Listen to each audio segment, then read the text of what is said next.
오늘은 유쾌하고 씁쓸하고 상당히 재미있는 소설 한 편을 소개해드리겠습니다.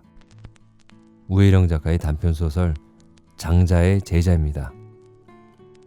여러분, 장자를 아시나요? 중국의 아주 오래전 사상가로서 지금도 그의 사상은 우리의 삶에 지속적으로 영향을 주고 있죠. 소설의 주인공이 어쩌다 장자에게 빠지게 되었는지 그 이야기가 궁금한데요. 흥미로운 이야기 속으로 한번 같이 들어가 보겠습니다. 참, 그 전에 작가에 대한 간단한 소개를 하고 시작을 할게요. 우혜령 작가는 1993년 문화일보 춘계문예에서 단편소설 오스모에 관하여로 문단에 등단했습니다. 1994년 여성동화 장편소설 공모에 당선되기도 했고요. 그 후 당진김씨로 이화문화상을 수상했습니다. 주요 작품으로는 장편소설 트루먼스버그로 가는 길, 행방, 그리고 창작집 당진김씨, 정례, 숲으로 가는 사람들, 또 에세이집도 썼는데요. 사랑의 선택, 자유의 선택, 행복한 철학자, 사랑활용법, 결혼에 관한 가장 솔직한 검색, 깊은 강 등이 있다고 합니다. 자, 그럼 작품 읽기를 시작하겠습니다. 끝까지 함께 해주세요.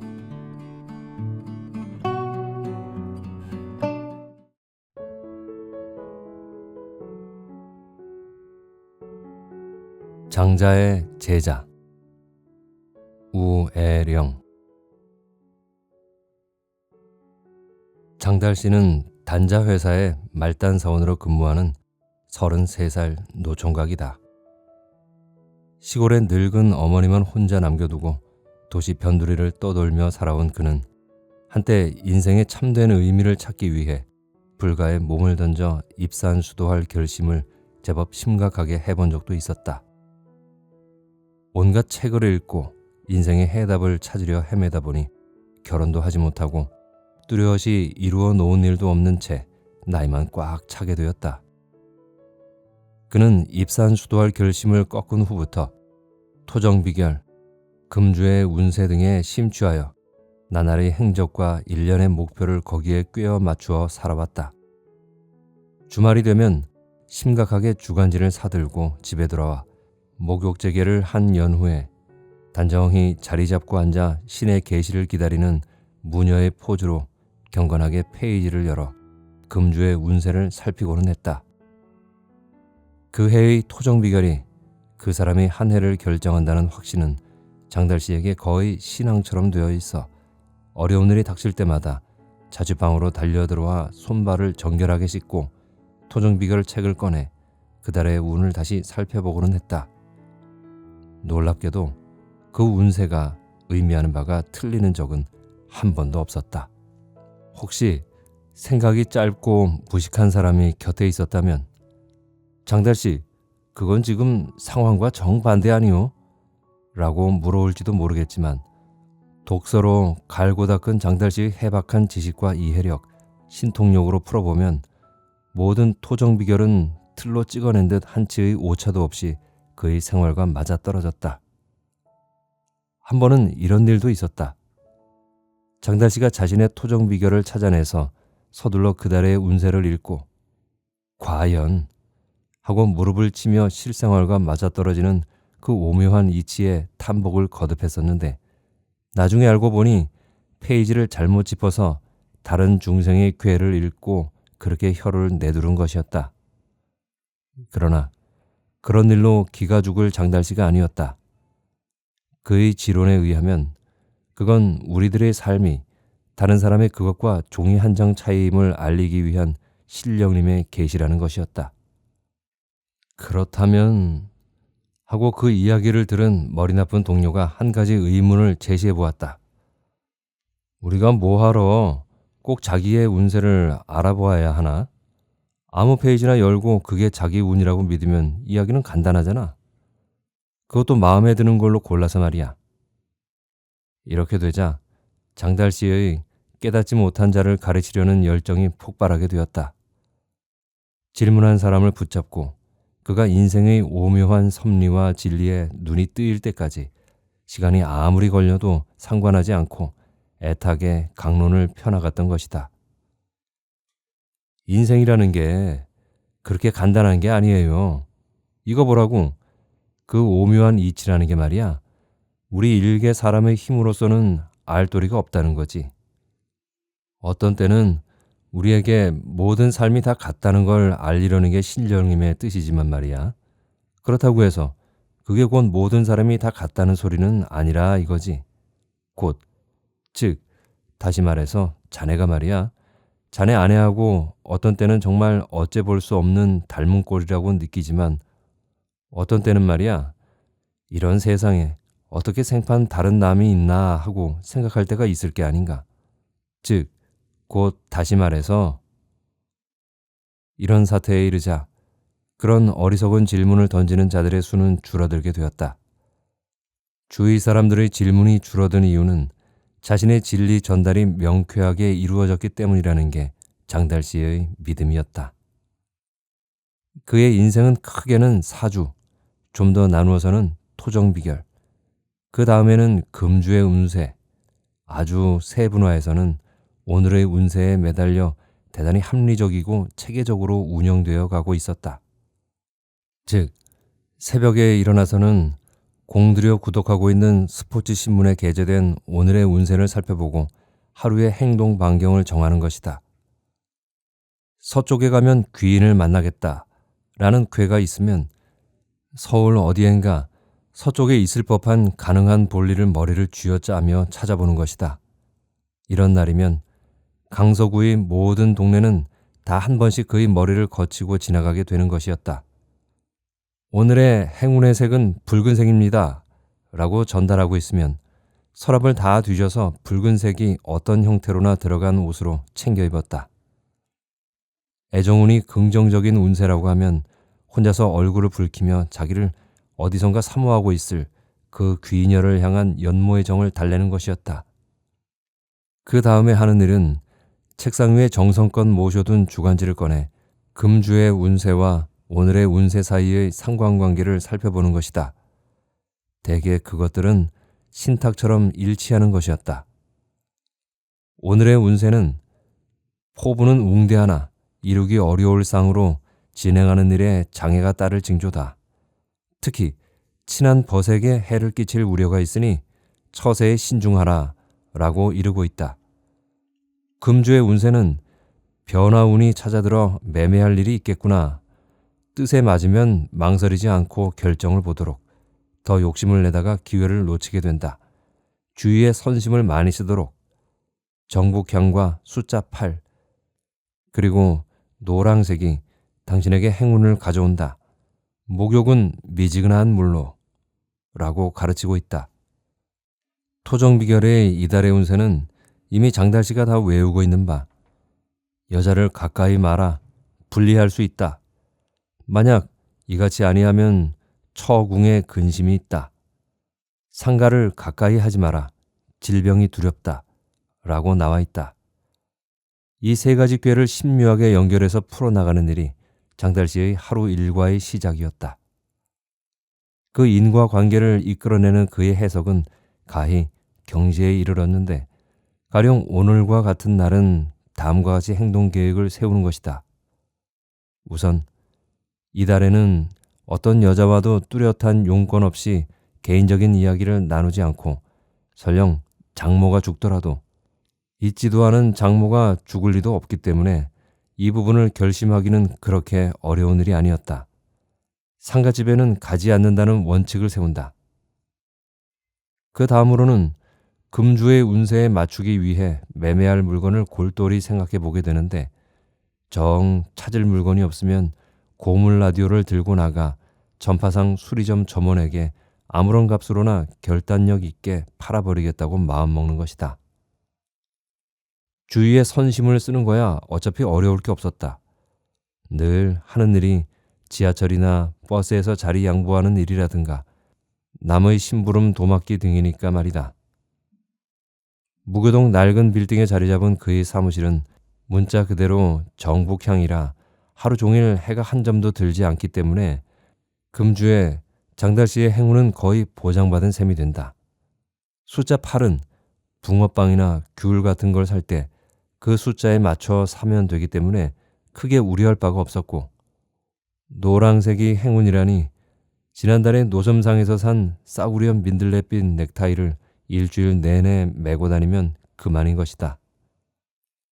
이런 결심을 세워가는 과정에서 그의 얼굴에는 점점 더 확신과 위엄이 생기고 등은 점점 더 꼿꼿해지게 되었다. 미지근한 물로 목욕하는 거야 목욕탕에서 물을 퍼서 찬물을 타서 하면 되기 때문에 지키기 어려울 것이 없다. 이런 지시는 언젠가 목욕은 온탕과 냉탕을 번갈아 하는 것이 행운을 불러온다는 운세를 따르다가 지독한 감기에 걸려 출근도 못하고 이틀이나 꼼짝 못한 것에 비하면 약과했다.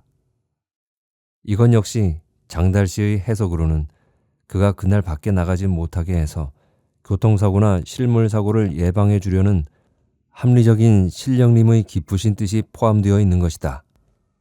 이런 한 주 계획의 전제 아래 오늘의 운세를 가감해 나가면 되는 것이다. 포부가 웅대하나 이루어지기 어려울 운세이니 일단 라디오 파는 것을 더 좋은 오늘의 운세가 나올 때까지 보류하는 것이다.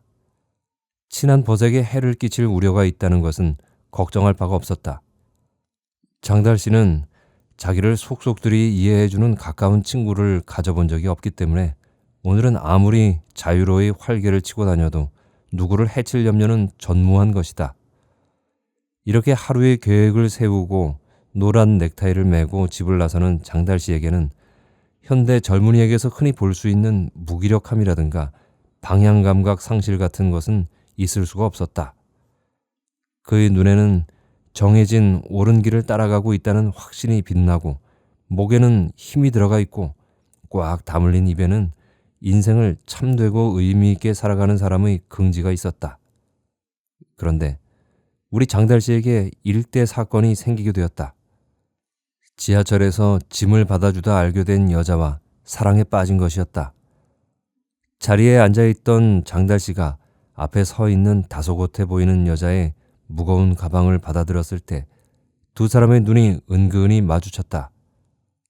장달 씨의 눈에는 그 여자의 검소한 복장이며 이 세상이 어떤 불의와도 타협하지 않을 듯한 결연한 표정이 썩 괜찮게 보였다. 지하철 문이 열리고 허리가 굽은 할머니가 올라타자 장달 씨는 늠름하게 일어서서 자리를 양보했다. 그 여자가 자기 가방을 도로 받으려는 기색을 보였지만 장달 씨는 자랑스러운 미소마저 띄우며 자기가 들고 있겠다고 했다. 문제는 목적지인 정거장에 이르러서 그 여자의 가방을 장달 씨가 자기도 모르게 들고 내려버린 데 있었다. 계단을 오르던 장달 씨는 그 여자가 자기 뒤를 따라오는 것을 보고 일순 당황스러웠다. 이 여자가 내게 깊은 인상을 받고 사귀고 싶어 하는 것은 아닐까? 그러나 여자의 말은 그의 예상을 빗나갔다. 그거 제 가방인데. 장달 씨의 창황망조함이야 어디에도 비할 바가 없었다. 잘못하면 장달 씨가 도둑으로 몰릴 판인데도 그 여자의 얼굴에는 의심이나 분노의 기색이 없었다. 비록 이달의 운세가 여자를 가까이 말라는 운세이지만 이런 지경에 이르렀으니 차라도 한잔 하자고 권하지 않을 도리가 없었다. 이것이 사건의 발단이었다. 그 후 두 사람은 이 세상 사람과 어울리지 않는 옷차림과 몸짓과 표정을 한 채 자주 만나게 되었다. 그 여자의 이름은 신자였다. 그리고 자기가 교회에 다닌다고 자기 소개를 했다. 여자를 가까이 하지 말라는 이달의 운세가 계속 장달 씨의 마음을 괴롭혔다. 하지만 내가 이 여자를 여자로서 어쩌려는 게 아니고 인간 대 인간으로 허심탄회한 마음을 나누는 것이기 때문에 여자를 가까이 하는 것은 아니라는 자기 나름의 해석을 내리자 마음의 평화가 어렵사리 왔다. 장달 씨는 기회만 있으면 그녀에게 토정비결이며 오늘의 운세 같은 동양 철학의 진수를 알려주려고 했으나 이 아가씨는 그럴 때마다 슬픈 눈빛으로 장달 씨, 얼른 그런 미신에서 깨어나서 함께 교회에 나가요. 하고 눈물까지 글썽이며 말하는 것이었다. 이제 장달씨가 믿어왔던 과학적 인생에 대혼란이 일어나게 되었다. 여지껏처럼 그렇게 계획적으로 살아나가기가 어렵게 된 것이다. 그가 이리로 가자고 하면 그녀는 저리로 가자고 하는 것이었다. 그가 그날의 운세에 따라 노란 넥타이를 메고 나타나면 다시는 그런 우스꽝스러운 걸 매지 말라고 애처롭게 호소해오는 것이었다. 구설수에 오르리라는 쾌를 피해보려고 사람들 만나는 것을 피하려고 엄숙하게 계획하는 날 자기 부모에게 인사하러 가자고 덤비는 것이었다. 장달씨의 변명은 통하지 않았다. 저를 사랑하지 않는 거죠? 이렇게 말하며 눈물이 핑 도는 그녀를 보면 가슴이 저리도록 아파와서 자신의 진리에 대한 열정을 굽히는 것이 나았다. 이제 장달씨는 사랑을 위해 왕관을 버린 윈저공이며 다른 사람들을 좀 더 잘 이해할 수 있게 되었다. 장달씨는 하루에도 몇 번씩 그녀의 얼굴을 떠올리며 나는 행복하다, 나는 행복하다 하고 되뇌었다. 그러나 이상하게도 장달씨의 마음은 점점 더 우울해지기 시작하고 전처럼 확신에 찬 눈빛이며 걸음걸이를 지니지 못하게 되었다. 우선 어떻게 하루를 보내야 할지, 어떻게 한 주를 보내야 할지 삶의 지침을 완전히 잃어버린 것이었다. 그런데 드디어 장달씨 애인이 된 노처녀 신자양이 심각한 표정으로 눈을 내리깔며 장달씨, 정말 저를 사랑한다면 이번 일요일에 함께 교회에 나가요. 아니면 우리 헤어져요. 라고 최후 통첩을 해온 것이었다. 장달씨는 눈앞이 아찔했다. 이것은 그동안 깨림직하게 마음 한구석에서 자리 잡고 있었지만 애써 잊어버리려고 했던 여자를 가까이 마라, 불리할 수 있다 라고 경고한 이달의 운세를 어기고 신자씨를 사귀기 시작했다는 통절한 죄책감에 걸맞는 벌이었다. 드디어 장달씨는 일생일대의 큰 결심을 안고 일요일 아침 신자씨 앞에 나타났다. 신자씨가 동양 철학에서 가르치는 모든 예정된 운세를 따라 살지 않으면 장달씨 쪽에서 헤어지자고 통고하겠다는 강력한 의지를 품고 그는 신자씨에게 기독교가 얼마나 허무맹랑한 종교인가에 대해 진지하게 설득하기 시작했다. 우선 처녀 수태설은 음양의 이치에 맞지 않는다. 그리고 부활의 문제에 이르면 아무리 동양 철학에서 삶과 죽음의 경계가 들숨날숨의 차이라고 하지만 이승과 저승의 경계가 칼날같이 다른 터에 어떻게 죽은 사람이 다시 인간의 몸으로 돌아와 나타날 수 있는가 하는 점을 삼척동자라도 알아들을 수 있도록 차근차근 쉽게 설명했다. 밤거리를 메우는 유혹적인 붉은 십자가의 물결을 보면 술집 풍경과도 같아서 그게 과연 그렇게 근엄하고 의미 있는 종교인지 참으로 믿기 어렵다고 그는 열변을 토했다. 이 모든 강변 끝에 자기와 동갑의 나이인 33살에 십자가에 못 박힌 그 남자와 자기 둘 중 하나를 결단력 있게 택해달라고 호소했을 때 신자씨의 벌어진 입은 다물어질 줄을 몰랐다. 그녀는 장달씨를 이상한 물건 보듯 바라보며 어물어물 일어나서 뒤로 슬금슬금 뒷걸음질을 치더니 돌아서서 달아나듯 사라져버렸다. 이른 봄날 장달씨의 로맨스는 이렇게 허무하게 끝장을 보고 말았다. 장달씨는 차라리 잘된 일이라고 아픈 마음을 달랬다. 그리고 토정비결의 경고를 무시한 자신의 불찰을 깊이 반성하고 뉘우쳤다. 다음에 여자를 사귈 때는 반드시 오늘의 운세에 맞추어서 사귀리라고 결심하며 집으로 향하는 장달씨였다. 장달씨는 신자씨에게 실현당하던 날에 승진심사에서도 탈락했다. 그나마 떨려나지 않은 것이 다행이었다. 언제 잘릴지 몰라 칼날 위를 걷는 듯한 하루하루의 생활에 시달리게 되자 이제 오늘의 운세와 금주의 운세와 이달의 운세를 조정하는 일이 점점 더 어려워지고 시행착오도 드물지 않게 나타나게 되었다. 이런저런 고비를 거친 끝에 장달 씨는 근자에 이르러 드디어 장자에게 더욱더 심취하게 되었던 것이다. 인생을 어떻게 살 것인가 하는 것은 그의 생애를 건 질문이었는데 근래에 이르러 그는 어렵사리 해답을 찾아내게 되었다. 장자의 책을 찾아 읽으면서 결국 자신이 워낙 뛰어난 그릇이라 쉽게 배우자도 만나지 못하고 사람들이 알아주지도 않는다는 깨달음에 도달하게 되었던 것이다. 이제 사면 초가의 어려운 처지에 빠진 장달 씨에게 장자의 책은 명쾌한 해답을 내려주었다.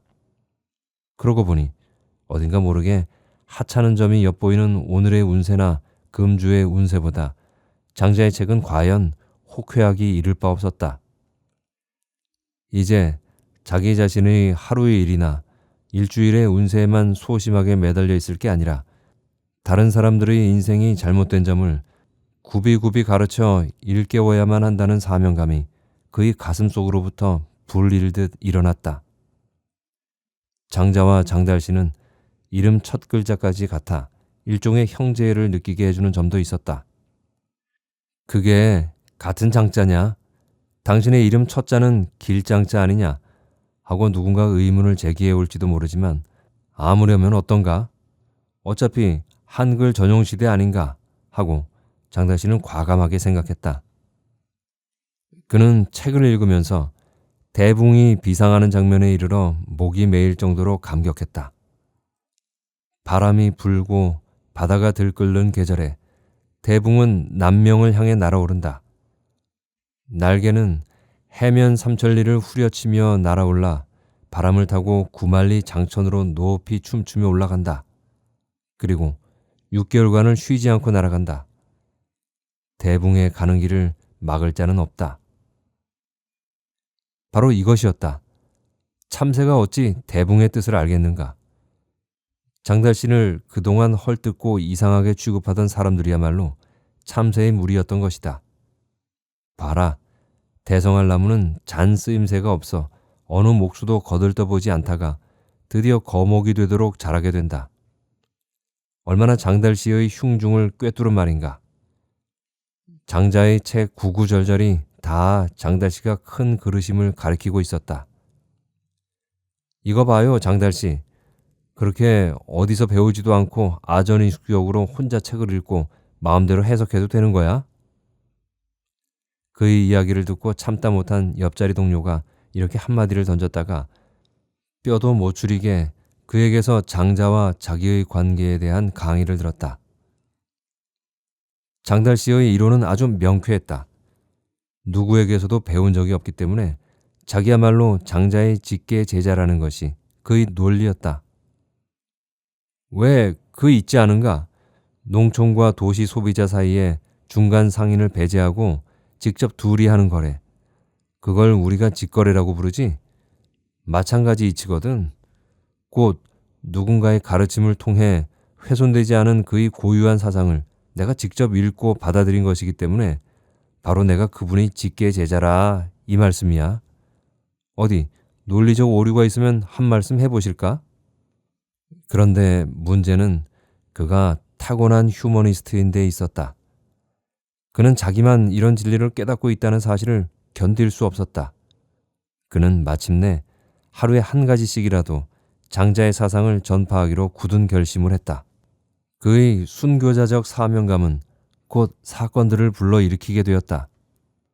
한 군데서는 거의 두드려 맞을 뻔하고 쫓겨났고 어떤 곳에서는 정신병원 앰뷸런스를 부르라고 고함치는 틈새를 피해서 간신히 빠져나왔다.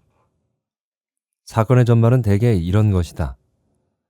그는 퇴근한 후 여기저기 병원 영안실에 들러 상을 당하고 울며 몸부림치는 상주에게 껄껄 웃으면서 말을 건넨다. 여윤국 군주의 딸 여희는 진의 헌공에게 아버지가 자기를 진상했을 때 옷이 젖도록 울었습니다. 그러나 나중에 진나라 궁중에 들어 온갖 호강을 맛보고는 전에 운 것이 얼마나 우둔했었나를 깨닫게 되었다고 합니다. 그처럼 죽은 이는 다른 세계에서 더 잘 지내고 있을 것입니다.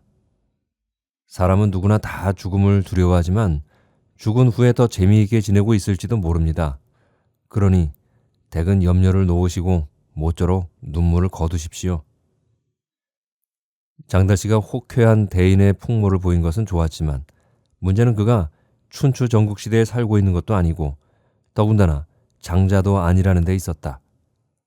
눈이 화등잔만해진 상주를 제치고 다른 일가 친척들이 그를 끌어내어 재수없이 굴지 말고 꺼지라고 으름장을 놓았다. 어떤 사람은 머리 위로 동그라미를 그리며 고개를 가로저었다. 그러나 그 정도로 낙담할 장달씨가 아니었다. 주말이면 컴퓨터 기능 전시회에 나타나서 컴퓨터에 관심이 쏠린 사람들을 붙잡고 기심을 버리라고 가르쳤다.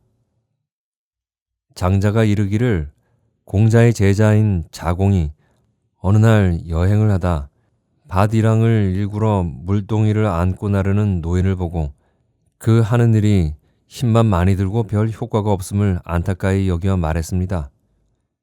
용두레라는 기계를 쓰면 하루 100일항에 물을 댈 수 있습니다. 노인은 웃으며 대꾸했습니다. 기계라는 것이 있으면 반드시 꾀를 부리게 되고 꾀를 부리면 반드시 꾀를 내는 기심이 생기게 되며 꾀를 내는 마음이 가슴속에 있으면 순수한 마음이 갖추어지지 않고 순수한 마음이 갖추어지지 않으면 신묘한 천성이 안정되지 않으며 신묘한 천성이 안정되지 않으면 도가 깃들지 않는다고 하시더군. 내가 그것을 알지 못해서가 아니라 부끄러워서 사용하지 않는 것이라네. 이렇게 말입니다. 이 컴퓨터라는 게 현대의 용두레라 이겁니다.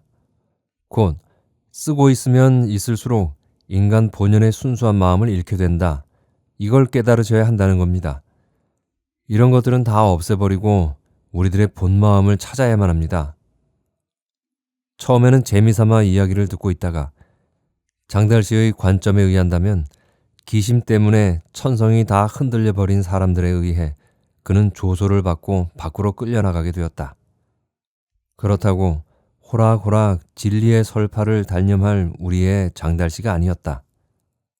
그는 또한 대바겐세일 문구가 붙은 곳마다 찾아다니며 사람들을 붙들고 소유의 허망함을 가르쳤다.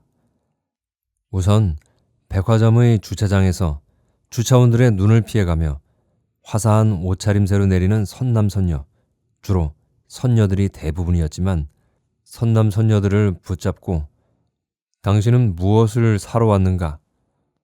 그 물건은 당신의 인생에 무슨 도움을 주는가? 당신은 그 물건이 없이도 잘 살다가 이제 와서 꼭 사야 하는 이유는 무엇인가? 하는 질문을 집요하게 던졌다. 물론 여성의 부드러운 천성을 존중하는 장달씨답게 윽박지르거나 야단치는 기색은 전혀 없었다. 그러나 허술한 옷을 입은 장달씨의 괴이하고 진지한 질문을 받은 여성들은 대개 당황해서 슬슬 그를 피해갔다.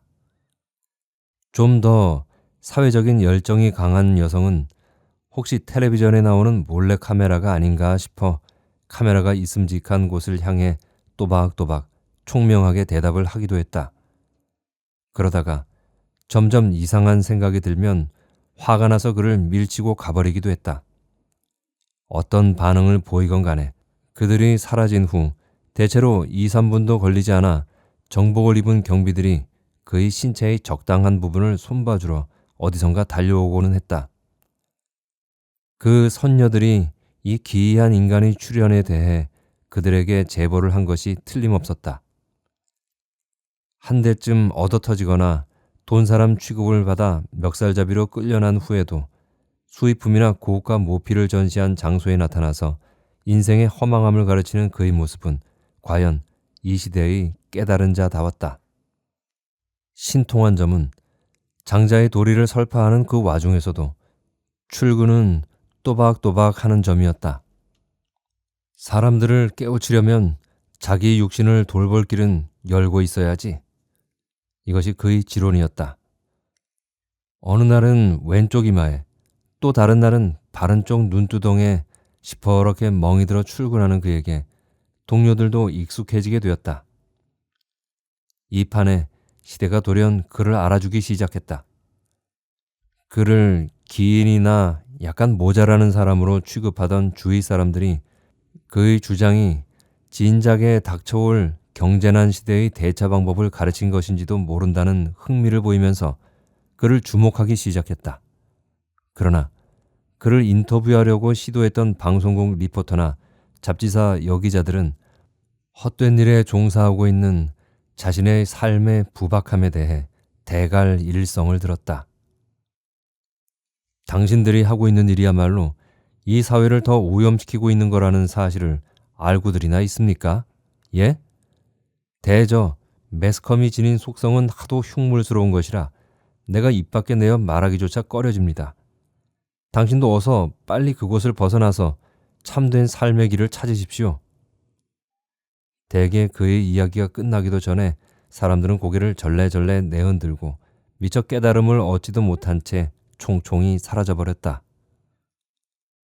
장달씨는 또한 지적 오만을 경계해야 한다는 장자의 가르침을 설파했다. 재주 있는 자는 일이 너무 많고 총명한 자는 고민이 너무 많다. 너는 그까지 세속적인 학위를 받았다고 해서 자신이 크게 깨달았다고 여기지 말라. 크게 깨달은 자는 삶이 긴 꿈이라는 것을 알고 있는 자다. 그는 박사학위 수여식장에서 퍽이나 쓸모있고 현대적인 학문으로 학위를 받는 조카에게 이와 같은 고귀한 말씀을 내리셨다. 황금빛 술이 얼굴에 늘어지는 모자를 쓴 조카는 존경심을 보일 염도 하지 않은 채 픽 웃었다. 그래, 제가 그 깨달음을 얻으려면 학위를 포기해야 합니까? 그리고 아저씨같이 늙도록 장가도 못 간 채 빙빙 겉돌아야 합니까? 장달씨는 기쁨에 못 이겨 무릎을 쳤다. 그렇다. 너는 참으로 깨달음이 빠르다. 가히 더불어 이야기를 나눌 만하다. 그러나 이 이야기를 나눌 만한 조카는 부유해 보이는 옷차림을 한 날씬한 약혼녀와 예비 처가 식구들 틈에 둘러싸여 장달씨에게 깍듯한 인사도 없이 사라지고 말았다. 장달씨는 빈자리에 홀로 서서 하늘을 우러르며 한탄했다. 범속한 사람들은 맨 처음 선비에 임명되면 잘난 체를 하고 두 번째로 대부에 임명되면 수레 위에서 춤을 추며 세 번째로 경에 임명되면 큰아버지의 이름도 마구 부를 정도라고 장자가 한탄을 하더니만 저 작자가 이제 겨우 대부도 되지 못한 처지에 수레 위에서 춤을 추는구나. 가히 이 나라 지식인들의 앞날이 걱정될 뿐이로다. 이제 회사에서 여직원들은 그를 보기만 하면 등 뒤에서 킥킥 웃고 다른 직장 동료들은 그가 이야기를 꺼내려고 들면 갑자기 화장실을 가고 싶은 마음이 들게 되었다. 시골에서 밭농사를 지으며 근근히 살아가고 있는 늙은 어머니에게는 장달씨가 장가들어 손주를 안겨주는 것이 큰 희망이었다. 어머니는 그에게 대붕이 되라고 가르친 적이 없었다. 대붕이 다 무엇인가? 새 비슷한 것이 되라고 가르친 적도 없었다. 조카에게서 들었는지 어디 다른 데서 소문이 들어갔는지 마침내 늙은 어머니가 시골에서 그를 만나려 급거 상경을 했다. 에구, 이 녀석아, 네가 살짝 갔다는 소문이 사실이냐? 원래 성품이 씩씩한 어머니는 터미널에 마중 나온 장달씨에게 발을 굴렀다. 가다니요? 가기는 어디로? 더군다나 어머니께 연락도 없이 살짝 갑니까? 정색을 하며 짐을 받아들고 터미널 앞 분식집으로 안내하는 장달씨를 따라 걸으며 어머니는 혀를 끌끌 찼다. 뜨거운 우동 국물을 마신 후에 기력을 되찾은 어머니는 결심을 피력했다. 내가 이상해졌다면 필시 장가를 못 가 그럴 게다. 아무튼 내가 이번 올라온 김에 너를 장가를 보내고야 말겠다. 어머니, 저는 매이지 않은 배와 같이 마냥 자유롭습니다. 인생은 헛된 꿈입니다. 이 녀석이 살짝 간 게 아니라 아주 갔구나. 어머니의 낙담은 컸다. 장달씨는 있는 힘을 다해 어머니를 위로하고 장자의 제자된 자기 심정을 설파하려고 들었다. 어머니, 장자는 꿈에 나비를 보았습니다. 그리고 깨어나서 말했습니다. 장자의 꿈에 나비가 나타난 것인가? 나비의 꿈에 장자가 나타난 것인가? 어머니는 가엾은 기색으로 장달 씨를 바라보며 혀를 찼다. 그게 너한테 무슨 상관이냐? 도대체 그 장자라는 여자가 어디 사느냐? 장달 씨는 차근차근 설명했다. 어머니, 장자는 여자가 아닙니다. 알겠다. 그렇다면 달리 사귀는 여자도 없느냐? 장달 씨의 표정에 추억과 회환이 잠시 뒤섞였다. 한 사람 있기는 했었지요. 이름이 결국 문제였지요. 대체 그 여자 이름이 뭐냐? 신자였습니다. 그런데 그 이름이 뭐가 문제란 말이냐? 신자가 신자인 게 화근이라 그만두었습니다. 어머니의 얼굴에 근심이 가득해졌다. 너 말하는 걸 보니 아무래도 뭐가 잘못되었구나. 무슨 헛소리인지 모르겠다. 그건 그렇다 치고 뭐 때문에 그 늦은 나이에 잘난 것도 없이 사귀던 여자를 그만두고 말고 그러느냐? 그 신자가 지나치게 신자였습니다. 심각한 장달 씨의 표정에 어머니는 혀를 찼다. 그 무슨 소리냐? 그렇다면 장다리가 지나치게 장다리였다는 소리나 한 가지인데 난 원 도통 무슨 소리인지 모르겠다. 장달 씨는 얼른 표정을 밝게 바꾸며 화제를 돌렸다. 어머니, 그런 속세의 이야기는 잊으시고 장자의 이야기를 들어보십시오. 그는 천지간에 자유롭게 살다 간 사람입니다. 그는 자연의 음유를 다 귀 기울여 들을 줄 아는 사람이었습니다. 그래, 그 사람에게서 무엇을 배웠다는 거냐? 장달 씨는 신이 났다. 이렇게 본질적이고 학구적인 질문을 던진 사람은 이 즈음 들어 처음이었다. 어머니, 장자는 말했습니다. 돈은 연못처럼 고요해서 움직이지 않으며 맑고 맑아서 물들지 않는다. 그러나 호련히 출현해서 발동하게 되면 만물이 그를 따르는 것이다. 곧 그가 신명에 겨워 두 손을 쳐들고 설명을 시작하자 어머니가 한숨을 내쉬며 가로막았다. 알았다. 들으나 마나다. 어여 일어나 짐 들고 앞장서라. 장달 씨는 그날 밤 조그만 자취방에서 자신이 장자가 된 꿈을 꾸었다.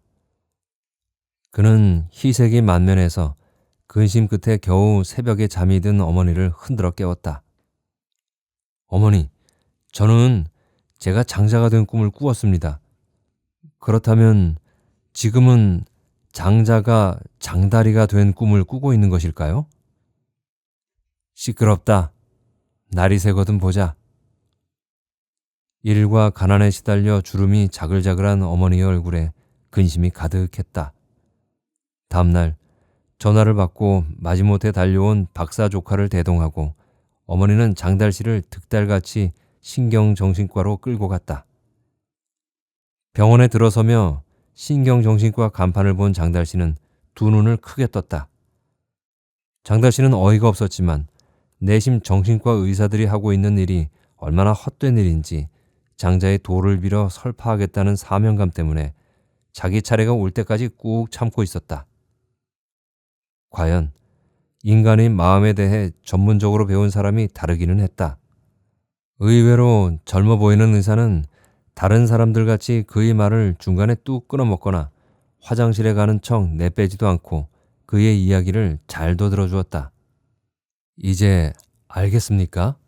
내가 대붕이라는 사실을 깨닫고 그 비밀을 지키기가 참으로 어려웠었는데 이제 그 사실을 털어놓고 나니까 속이 다 후련해집니다.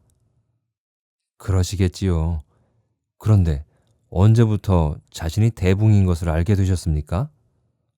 의사는 계속 무엇인가를 차트에 적으면서 차분하게 물었다. 그거야 장자를 읽으면서부터지요. 그때부터 인류를 구하려는 뜻을 품었지요. 그는 몸을 젊은 의사에게 바짝 기울여 또 하나의 비밀을 털어놓았다. 그리고 말이 통하는 말씀인데 사실은 제 자신이 장자입니다. 지금은 제가 꿈속에 장달로 나타나 있는 거지요. 과연 이 말에는 의사도 그 경이로운 사실에 놀라는 듯했다. 그는 심각하게 장달 씨를 응시했다. 그 표정에 당혹감은 있지만 존경심이 보이지 않는 것이 조금 장달 씨의 마음에 걸리기는 했다. 그러나 워낙 큰 비밀을 알게 되었으니 그럴만도 하다고 장달 씨는 이해했다. 진료실을 나와서 멀리서 보자니 의사가 어머니를 제쳐놓고 조카와 수근수근 하는 것이 조금 의심스럽기는 했다. 두 사람은 가끔 장달 씨를 바라보기도 하고 은밀히 목소리를 죽여가기도 하면서 한참 무슨 이야기를 나누었다. 그날 장달 씨는 급성 조증의 과대망상 증상으로 진단되어 지금 입원 중이다. 의사나 간호사가 병실에 들를 때마다 그가 의연히 자세를 바로 하고 다음과 같이 한탄한다는 소식이 전해진다. 참새들이 드디어 대붕을 가두었구나. 매미나 참새가 무엇을 알겠는가. 조그만 세계에 사는 자에겐 상상도 되지 않는 큰 세계가 있는 법이다. 할 수 없지.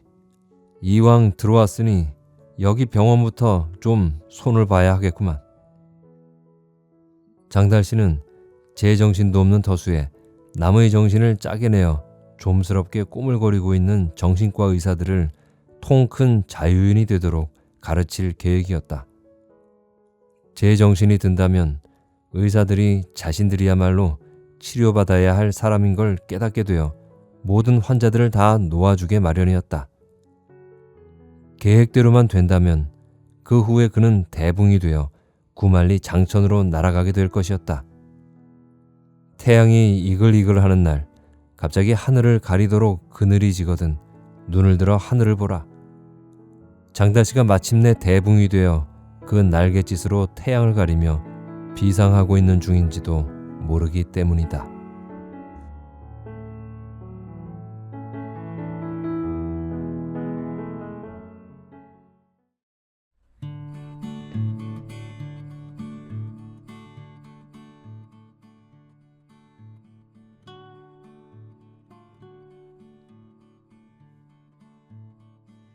네, 재밌게 들으셨나요? 장달 씨의 기행이 재미있기도 하고 우프기도 하고 한편으로는 그럴듯도 하면서 우리 시대에 이런 사람 한 명쯤은 있어도 좋지 않을까 하는 생각이 들게 하는 작품이었습니다. 세상이 점점 더 물질 만능주의에 물들어가고 있어서 순수한 이성을 다시 찾아야 한다고 주장하는 제법 권위 있는 학자나 정치인들 또는 종교인들의 말을 종종 들어본 적이 있으실 거예요. 그들의 말에 우리는 고개를 끄덕이며 과연 그렇구나 하면서 긍정의 손뼉을 칠 때가 있지요. 그들의 말이 우리에게 긍정적으로 들려오는 이유는 무엇일까 생각해 봤습니다.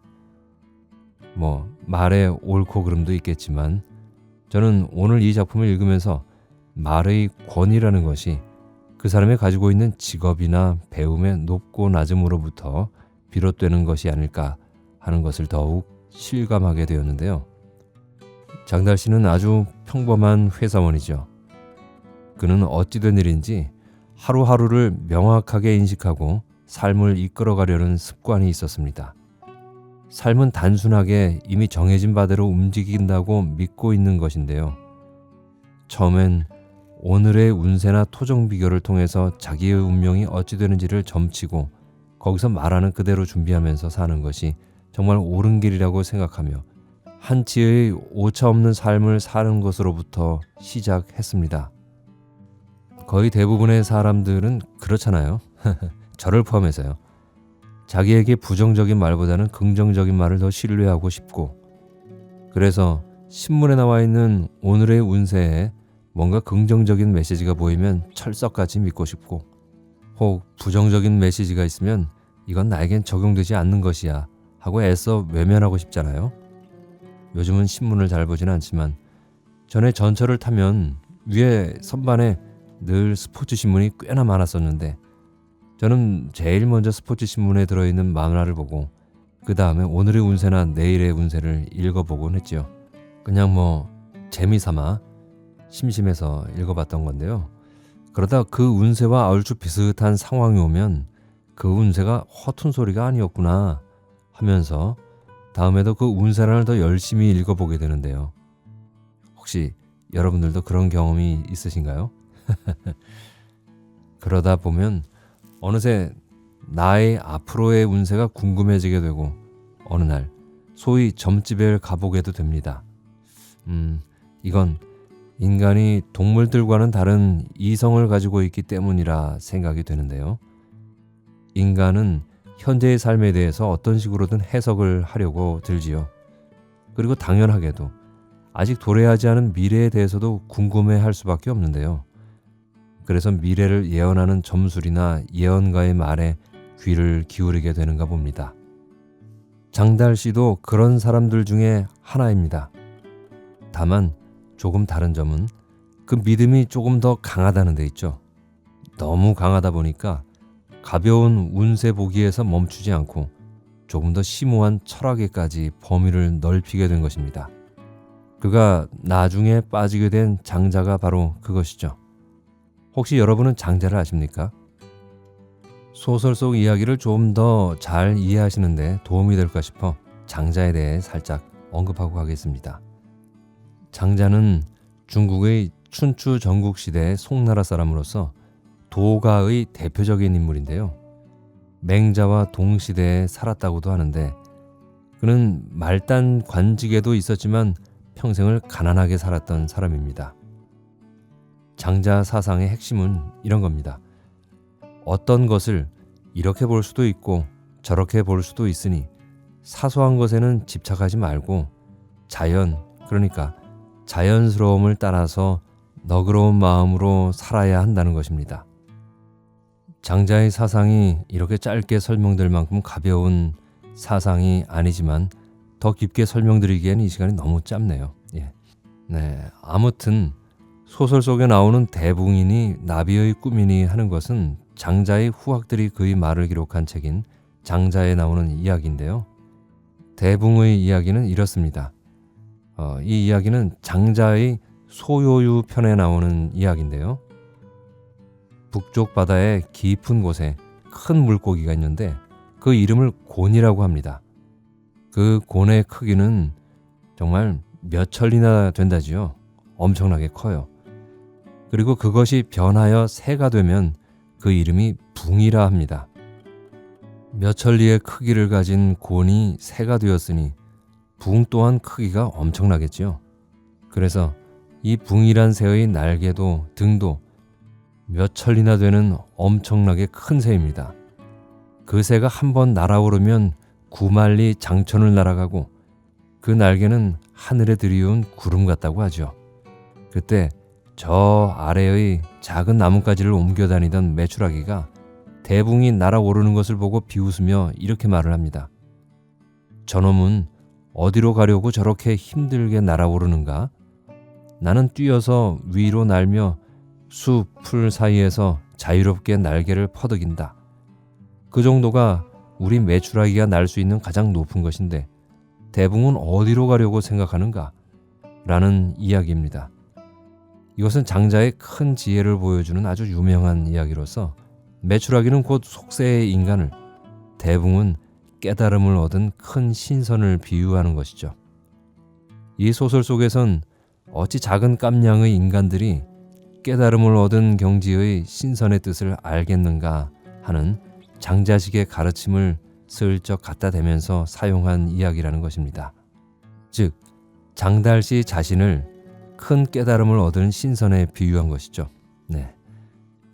그 신선의 경지에서 세상을 바라보니 참으로 안타까웠을 것입니다. 그래서 장달씨는 세상에 가르침을 주기로 작정을 한 것이죠.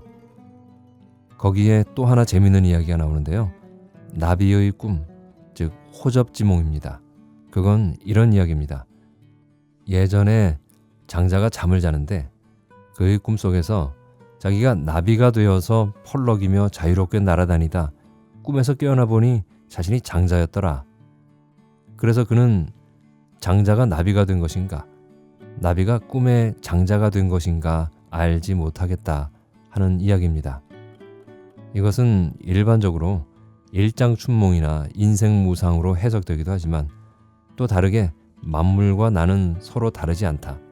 그러므로 나 또한 자연의 일부이므로 자연, 즉 도에 따르며 살아야 하지 않겠나 하는 의미로도 해석이 가능합니다.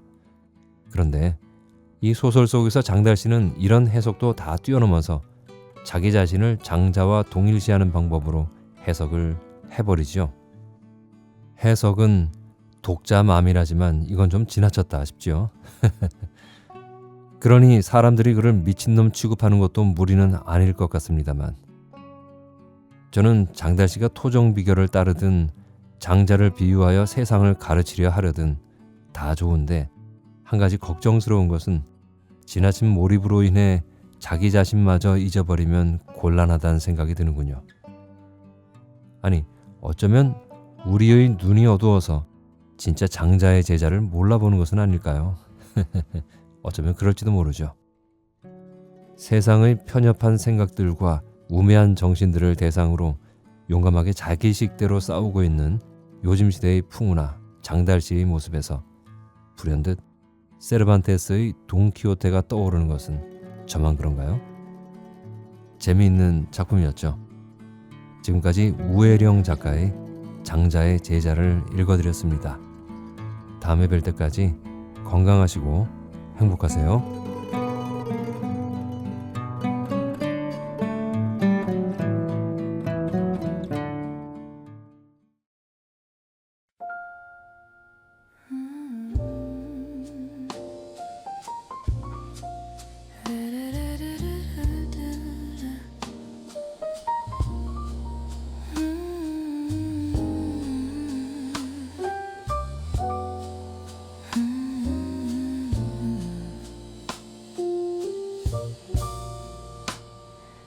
Like a star in the night sky, you shine so far away from me,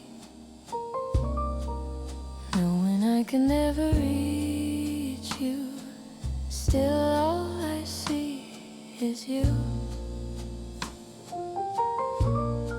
The words I couldn't say scatter across this night sky. They never reach you, they just fade away.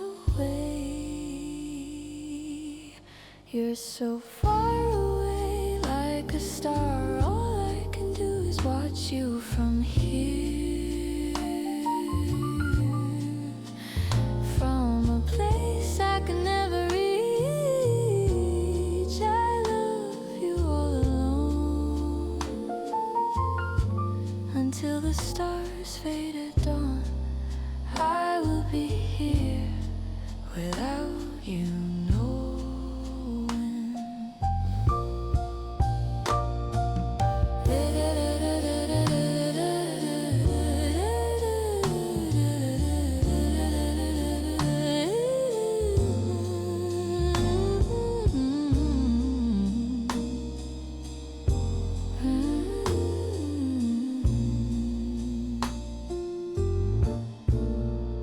I hear your laughter in the crowd with someone who isn't me. Even though my heart aches, your happiness is enough for me. The words I couldn't say are buried deep inside my heart. They never reach you, they just stay hidden. You're so far away, like a star. All I can do is watch you from here, from a place I can never reach. I love you all alone until the stars fade at dawn. I will be here without you knowing.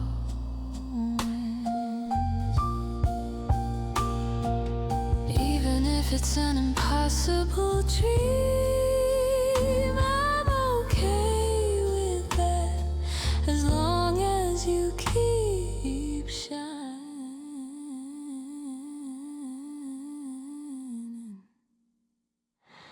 Even if someday I disappear from your sky, please remember that there was someone who loved you like this.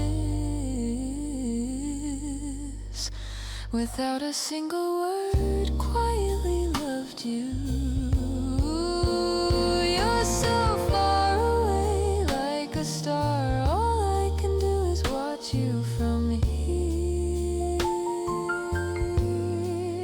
Even if it never comes true, I won't regret it, because loving you is everything to me.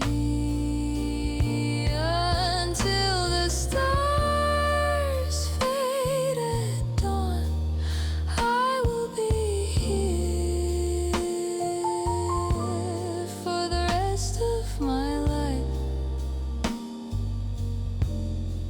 without you knowing. Like a star in the night sky,